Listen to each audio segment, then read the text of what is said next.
கண்ணுக்குள்ளே விட்டு எடுப்பாங்க. நான் ஆரம்பத்தில் சொன்னேன் நான் எதுக்காக படத்தை பார்த்தேன்னுட்டு. நான் எதுக்கு ரிவ்யூ பண்ணுறேன்னா இதுக்கப்புறம் வர சீன்ஸ் தாங்க. போயிட்டு செயினில் கட்டி போட்டுருப்பாங்க எப்படி அவர். இது கதை மட்டும் அல்ல, சத்ரபதி சம்பாஜி மகாராஜோடைய வீர மரபு, த லெகசி. தன் கடைசி மூச்சு இருக்கும் வரை முகலாயர்களை மீறிய போர் மன்னன் சம்பாஜி மகாராஜோடைய போராட்டத்தையும் தியாகத்தையும் உயிர்ப்பிக்கும் படம் தான் சாவா. அவுரங்கசீப் வந்து சம்பாஜியை குறைவாக இட போட்டுடுறாரு. செலிப்ரேஷன் ஸ்டார்ட் ஆகுதோ இல்லையோ, புரான்பூருக்கு அட்டாக், ஒரு சர்ப்ரைஸ் அட்டாக் நடக்குது. அந்த ஃபைட் சீன்லங்க லயனோடையும் ஃபைட்டு வெறும் கையாலங்க, எந்த ஒரு எக்யூப்மெண்ட்ஸ் யூஸ் பண்ணல. அந்த சிங்கத்தை 2 கையால் ஃபுல் வாயை கிழிச்சு அதை சாகடிக்கிறாரு. பயங்கரமாக இருந்தது. இந்த சீனே போதுங்க, ஒரு வெறும் ராஜா மட்டுமே கிடையாது, ஒரு வலிமையான வீரன் ப்ரூவ் பண்ணுறதுக்கு. அடுத்து துரோகம் மட்டும் முகலாய படையெடுப்பு. இருக்கவங்களே சம்பாஜி அவர்களுக்கு எல்லாம் துரோகம் பண்ணவங்களாகவே இருப்பாங்க. அவங்களுடைய ஸ்டெப் மதர் ஆகிய சித்தியே அவருக்கு எதிராக ஸ்கெட்ச் போடுறாங்க. அவர்களை கைது பண்ணிடுவாங்க. பண்ணிட்டு முகலுடைய அவுரங்கசீப் அவர் இருக்கிற இடத்துக்கு கொண்டு போயிட்டு இருப்பாங்க. அங்கே கொண்டு போயிட்டு இருக்கப்போ எல்லா சோல்ஜர்ஸும் சேர்ந்து இழுத்தா கூட அவரை இழுக்கவே முடியாதுங்க. அந்த அளவுக்கு அவர் வெறித்தனமாக ஃபைட் பண்ணிட்டு இருப்பார்.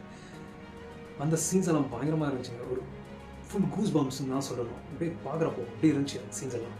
அப்புறம் எடுத்துன்னு போயிட்டு செயினில் கட்டி போட்டுருப்பாங்க. எப்படி அவர் இப்படி கட்டி போட்டப்போ அவுரங்கசீப் வந்துட்டு கேட்பாரு, என்னாச்சு உங்களுடைய ஸ்வராஜ், இன்னும் கொஞ்ச நாளில் எல்லாம் முடிஞ்சிடும்னு சொல்லுவார். அதுக்கு சம்பாஜி என்ன சொல்லுவாருன்னா, ஸ்வராஜ்ன்றது பேரரசு கிடையாது, அது ஸ்வராஜ் நேற்று சொல்லுவார். இண்டிபெண்டன்ஸ், சுதந்திரம், யாரும் ஆள தேவையில்லைன்னு அர்த்தம். இப்படி பேசுறதெல்லாம் கேட்டு அவுரங்கசீப் ரொம்ப கோமாயிட்டு இருக்கிற சோல்ஜர்ஸ் எல்லாரையும் அவனை நல்லா டார்ச்சர் பண்ணுங்கன்னு சொல்லிடுவாங்க. ஆனால் சாகடிக்க மட்டும் கூடாது. எல்லாரும் வந்துட்டு அவர் செயின் பிடிச்சிட்டு இருக்கப்போ அவருடைய ஃபிங்கர்ஸ்லாம் ஓப்பன் பண்ணுறதுக்கு ட்ரை பண்ணுவாங்க. அத்தனை நாளையும் முடியாதுங்க, அந்த அளவுக்கு வலுவாக பிடிச்சிருப்பாருங்க. அந்த சீன் பா. அடுத்து அவருடைய மேல் தோல் உரிப்பாங்க. அதுக்கு அடுத்தது ஒரு அயன் ராடு, ஓகேவா, நல்லா காய வச்சு அதை எடுத்துகிட்டு வந்து கண்ணுக்குள்ளே விட்டு எடுப்பாங்க. அதுக்கு அடுத்து அவுரங்கசீப் திருப்பி வருவார். வந்துட்டு,